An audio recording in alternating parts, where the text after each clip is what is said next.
Hello everyone and welcome to another episode of Excel Learning Excel in Excel.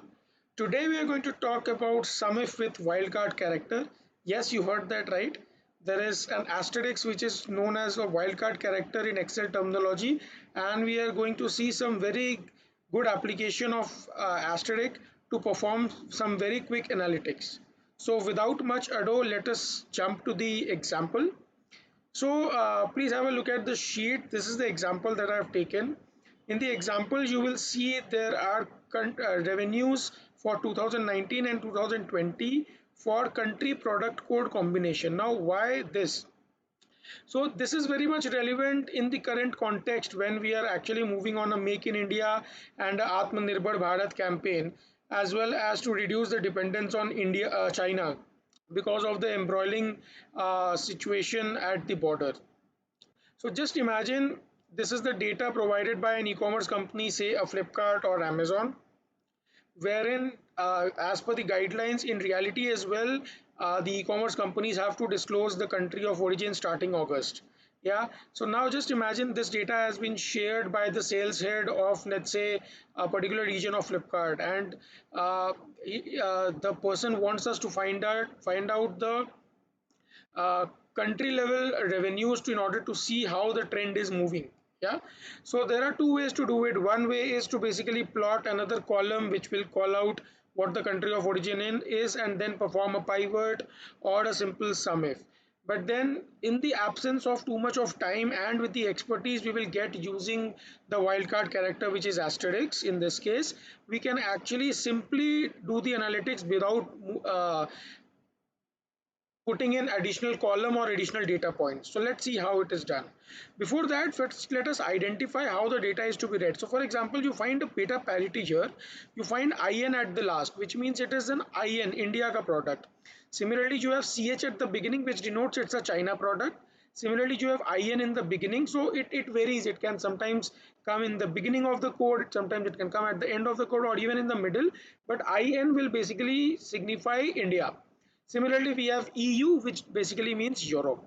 So now we have three countries of origin. One is India, one is Europe, one is China. And our objective is to get the respective revenue for each of the years for each of the respective countries of origin. You see here I have performed the analytics using the asterisk function. I'll get into the details of how it is done and how to make use of it. But just for the sake of clarity and to show you guys, I have plotted this sum, which is the sum of 2019 and 20, and similar sum is appearing here. This basically will give you the confidence that the data that is getting fetched here is accurate based on the formula. Yeah. Now let us just delete this and start typing in a formula, which is SUMIF. First bracket open. Now I'm telling Excel, look in this range. Now I'm locking it using F4 because I want to make it replicable. And there, here starts the magic part. So I'm opening it using an inverted comma. Then I'm using an asterisk. Then I'm manually typing IN. IN stands for India. Then I'm again typing an asterisk and an inverted comma close. Then I'm saying Excel, wherever in this range you are able to find IN, please add all the corresponding values you see in column C. Again, I'm using F4 to lock the cells because of the replicability, and I close the bracket. Woohoo, it's done. So we have 850 here. Now, in order for you to have confidence that 850 is correct, let me again just do a filter on IN and you will see 850 is matching 850. So this should give you confidence that the formula is calculating the result accurately. Now let me just focus on this area because rest part is a plain simple plain vanilla sum if. So if I look at this, you see what I've done. I've used two inverted commas because for Excel to understand it's a text, inverted comma is a must. Second, what I've done is I have used asterisk. Now asterisk means number of characters ranging from nil to n. Now that n can be anything in Excel. Yeah. Now here what I am telling Excel is Excel, look for 0 to n characters and then in, and again then look for 0 to n characters. What this means is I am telling Excel to look for in wherever it appears in the entire text range.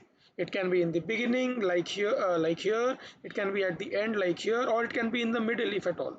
Okay, that's how Excel understands that it will search for number of characters which may be nil to n, then in, and then any number of characters which can be nil to n.